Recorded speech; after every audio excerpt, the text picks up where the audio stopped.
Hi, it's Kevin Nalty.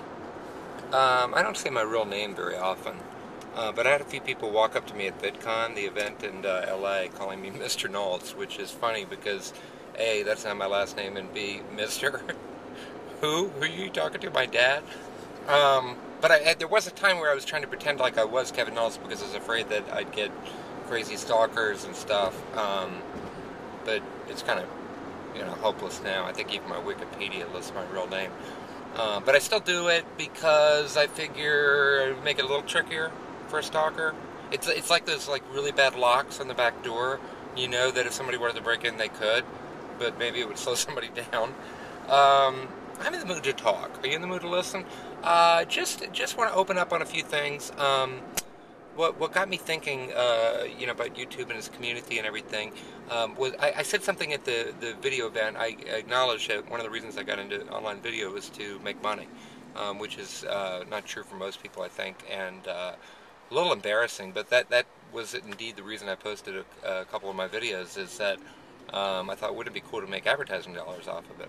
And then, of course, I found so many things that have eclipsed the dollars, which I'm grateful for, but the friendships and the connection with other people that are passionate about making art in various forms has been absolutely the coolest part. And I don't have a lot of friends in the real world. I was thinking about that the other day. A lot of the people I consider my friends are people I've met through YouTube. I mean, I have kids I grew up with, or high school or college friends, but I don't have a bunch of neighbors that I go out with often. And most of the acquaintances or friends I have are sort of work friends, which are a little bit different than just people that you. But my wife goes out with a lot of her friends, and I don't have a lot of friends. I was thinking if I had a funeral, I hope there'd be a lot of YouTubers there, and they would outnumber the people that are whatever that I grew up with. Anyway, I was listening to this album that they gave out at VidCon. This is Alan, Fall of Autumn Distro, and Hank Green got together to put this collection. And there was one particular song that really struck me as being so cool. It's called Hey Molly by Mike Lombardo. And so then I was checking out Mike's videos today, and Alan happened to put I complimented this CD to Alan via email, and he gave my name to Mike, and Mike wrote me a note out of the blue. And so cool. I was going back and forth with him about the song and about his stuff, and said he was going to wanted to make a music video for that song, but there was a lot of pressure because he wanted to make sure it would be really good. And I told him he should invite other people to do it, because there are probably other people that are better equipped at making music videos. Everybody brings their own talent to the game. And it's so cool when multiple talents get together. You get somebody who's really good at animation, getting together with somebody who's really good at voiceover, and that to me is one of the most rewarding things. And it can happen here on YouTube quite easily, where in Hollywood and television, there are all these intermediaries and deals complicate, etc. But on YouTube, it's just two artists reach out to one another, and boom, you have a collaboration. And I think that's what makes the medium very special. I hope that continues. I think I'm gonna title this video 2 Degrees Separation, because have you ever heard 6 Degrees of Separation? Everybody's 6 degrees of separation from each other, or Kevin Bacon. I think YouTube's more like 2 degrees of separation, that you can always find somebody that knows the other person that you're interested in.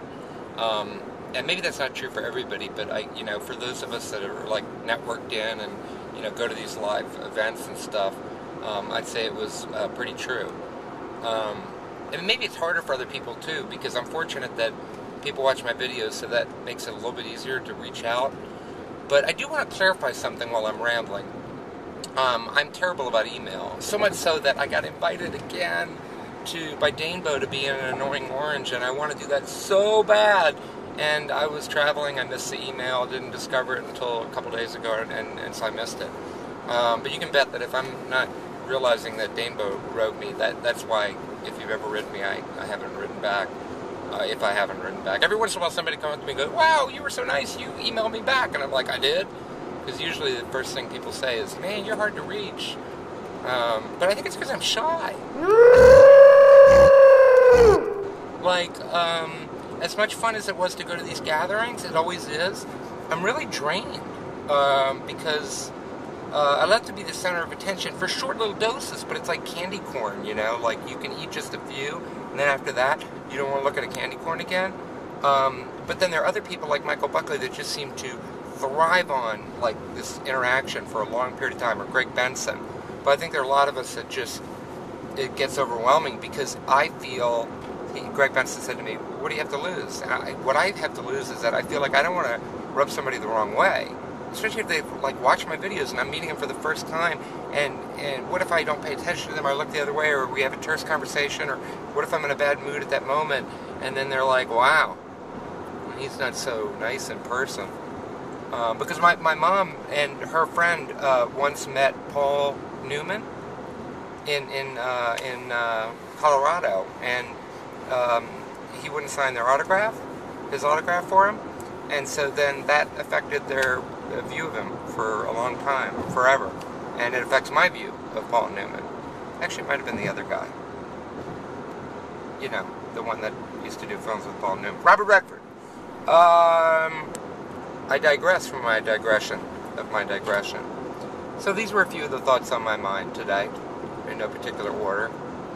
And maybe I'll post this in lieu of the video that just crapped out in the upload process. Anybody else having trouble uploading videos? I get like they always don't upload, and so that's been the cause for a couple of the times I've missed my daily videos. I think I'm just a few days short of being daily since May 1st, but I'll defer to Stalker of Knowledge, who's probably keeping better track. Might have even worn this shirt before. Remember, I'm supposed to wear a different shirt for each of my vlogs. I don't guess many of the people that started this video are still watching. In fact, I usually assume that you're leaving.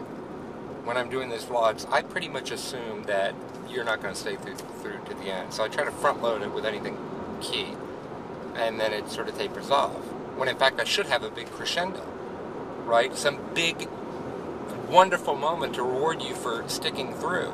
Congratulations to those of you that, and more so than I thought, knew all 4 kids' names of my kid. Because I get a lot of emails or messages like, how many kids do you have? Which is an understandable question since a lot of their friends come into the videos. And let me tell you something, it's getting harder and harder. They're just getting to that age now where they're not as ready to be in a video. What a bummer, because Charlie will still perform, but the others give me a hard time. And I was walking with Katie last night, walking Freddy. Oh, this will be the reward for sticking through this video. Here's a clip of Freddy last night when Katie and I were walking together. Dad. What is that sound?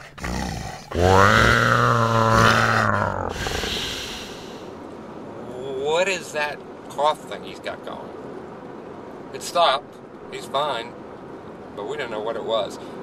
But Katie didn't want to talk much on camera. And I think they're going to soon be the point where, like, I'm not going to be able to pull out the camera on them spontaneously. And if they request that, I have to honor that. I'm not going to be like Renetto and sort of force it, because I've always told them that if they ever have a video that they don't want up, it's not up. Some great moments I've caught of theirs, I've showed it to them and they've said, no, I don't want that up, and I won't put it up, because I just think that would be very uncool. I wouldn't want somebody to do that to me. So that's all I got. Trying to get Wife of Knowles to make more videos. I know that you guys think she's the better half, so maybe I can get her back. Maybe I can even hunt down Spencer. Get a good prank. I haven't gotten a really good prank in a while. There's some okay pranks, but I'm looking for that big prank. And I'll end on this note. Here comes the toll bridge that has been in many of my videos, including both White Bucks videos, as well as, if you haven't seen it, Pennies for the Toll Booth Driver, one of my early videos that got pretty many views because I just put pennies in the jar. Anyway, thanks for watching. If you made it this far.